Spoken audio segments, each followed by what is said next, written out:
Hi, Gene Burnett from GeneBurnett.com. Hey, I thought I'd talk a little bit today about something that my teacher Andy Dale up in Seattle used to tell us constantly.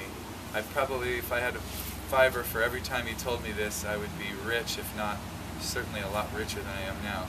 And that was, he would say, the form is not the Tai Chi. The forms, the exercise is not the Tai Chi. The form is a vehicle or a playground or a laboratory in which you discover Tai Chi, but the form is not the Tai Chi. This isn't the way everybody looks at it. I mean, I think in general you could say that there are people who are almost museum keepers of the tradition, and they care about the origins and what's authentic and who taught who, and the kind of the human element of creating Tai Chi, and they see the form itself as a kind of, or they see Tai Chi as a series of exercises to be perfected. Like that's what Tai Chi is. It's a series of forms and a series of movements, and then there are other people who focus a little different, and their idea is more that the Tai Chi or the art is a series of principles to be embodied and to be lived and to be experienced, and the form is a vehicle to get to that. And that's what Andy was getting at. That was what his school was about, and that's what my school is about. Is that Tai Chi is a series of principles, or a group of principles that we're trying to express and embody and be conscious of and feel. Those principles are things like Wu Wei, unforced action, unforced balance, yin and yang in balance and harmony in your movements and in your body. Responsiveness is a big one, because balance is about making corrections, right? And you can't make a correction if you're not responsive. So it's getting your tools, your muscles and bones tuned and trained so that they can listen to your nervous system and your chi, or whatever you want to call it, the unifying connective energy that comes from your brain and into your body. So you can have an intent in your mind, connect it through your nervous system to your whole body, and then that body can move those muscles and bones. So those are the kind of principles that I focus on. The form is a bridge or a vehicle that will help you learn about and experience those principles. So just like a good bridge, you want to have a good bridge, but once you cross the bridge, you don't necessarily want to obsess about the bridge or take the bridge with you, or be too concerned with who built the bridge and what year they built the bridge and all that kind of stuff. You want a good bridge, and it's important, and I don't knock that other attitude. That other way of doing it is great. It's just not what interests me. Cross the bridge and then leave the bridge behind. So I thought we'd talk a little bit today about, or demonstrate a little bit today about ways that you can break out of your form if this is what you like to do.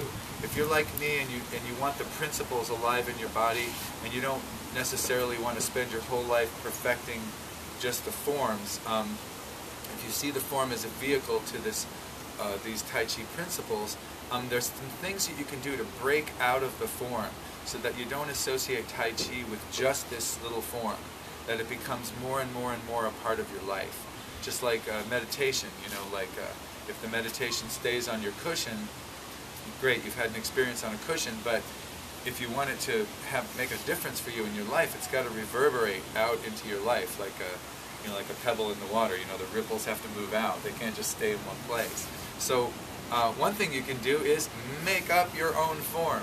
Just start with some simple opening movement, and instead of doing the movement that you normally do in your form, whatever that normal opening movement is, make up your own. Do a form where the first thing you do is, Fair Lady Work Shuttles, or do it a different way. Do it in a way that's unexpected, and then do single hand ward off, and then do a kick, and then see if you can play with either improvising or actually designing your own form, just to get you out of the straitjacket of it must be A, B, C, D, the way that you learned it. Another thing that I really, really like to do, especially since I'm working a lot on strength training these days, and that is to avoid the tightness that strength training can sometimes bring, is to stay loose, is to just take simple movements from the form, just like take a single movement and do it as a repetitive, relaxed, loose, comfortable drill. So take a movement like, say, the parting horse's mane. You're holding the ball here, stepping. This is the way we do it. You can do it any number of ways, of course. And then come around. So what I'm talking about doing is doing it, say, like this.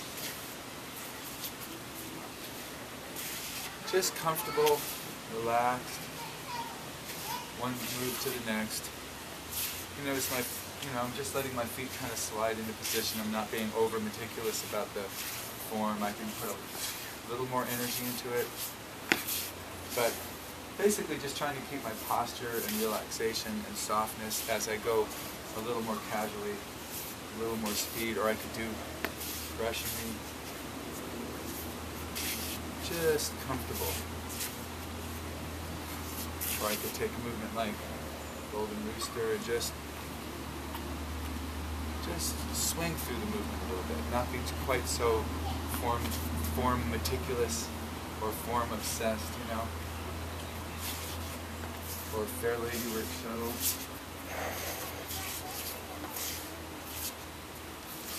Or do a kick, kick. You know, any of the movements from the form, just bust them out of their box a little bit and just do them as a casual movement, you know. And come back and snake creeps down. Just let them be a comfortable, relaxed, and easy part of what you're doing, so they just flow naturally a little bit. And then go right back to the study, you know?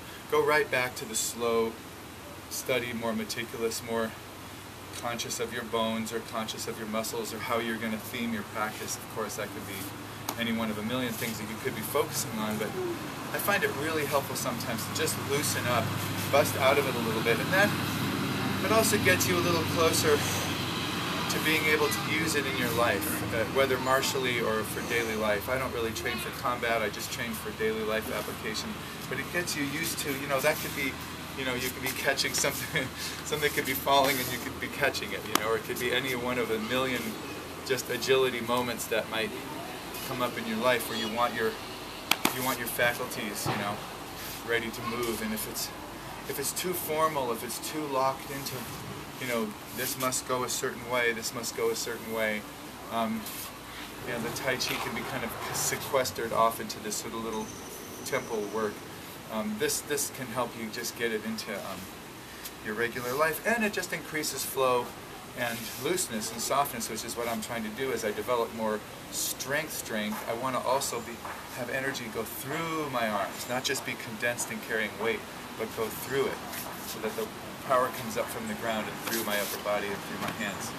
So just a few, couple things that might help you break out of the form a little bit. Do the movements loosely and comfortably, repetitive drills, different movements from the form, or perhaps make up your own form. Those are a couple of ideas, and I'm sure I'll have more, and I'll be posting more videos right here at my channel, which you can subscribe to if you like this kind of thing, or visit my website, GeneBurnett.com. Thanks for watching.